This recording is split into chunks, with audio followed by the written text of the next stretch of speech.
So today we're here to discuss topping. Topping is something you have to do every 2 or 3 weeks to add a little bit of wine back into the barrel to replace the amount that has evaporated out. There's evaporation that goes on in between the staves and in between the grain of the wood. So we have to fill that back up, and that's what we're going to do today. So when you top, usually you're looking to see that the barrel's been well sealed, and there's usually a little bit of a vacuum that forms over the few weeks from the previous topping. Let's see if we can hear it.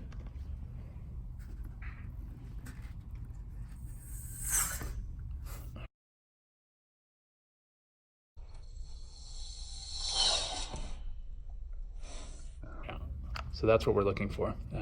There's been a good suction. And you can see, kind of, sort of, there's a little bit of headspace. So we've been gone for 2 weeks, so we need to top these barrels up. So when we top, we usually take a full barrel and we break it down into 4 kegs. And these are just basically regular old beer kegs that have been fitted with the proper adapter. And then we take those kegs, we hook them up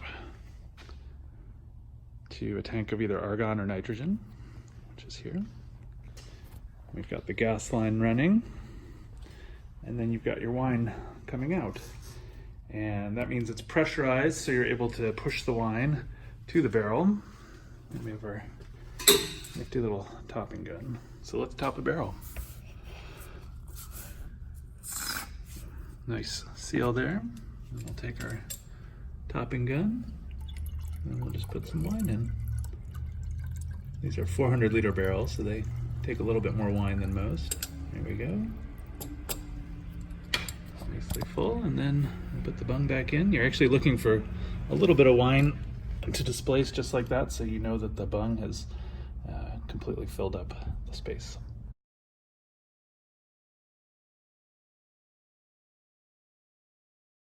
We top to prevent oxidation and also to make sure that there's no air in the barrel, so there's no oxygen for any kind of microbe or bacteria to grow, because certain bacteria like oxygen to grow and to keep your volatile acidity low. Okay. How do you select the topping wine? Some people are very specific about it, where they only want to top their Pinot Noir barrels with Pinot Noir, or they only want to top their Cabernet barrels with Cabernet. We make Pinot Noir, Syrah, Cabernet. I try to choose usually a Syrah that will work for all 3, but you want to choose a good wine. You don't want to take a bad wine and add it to all your other wines. So you usually choose something that's quite good. Are you saying that some of our Pinot Noirs are topped with Syrah? Yes. And it probably amounts to less than 1%. Okay, I'm just asking. Yeah.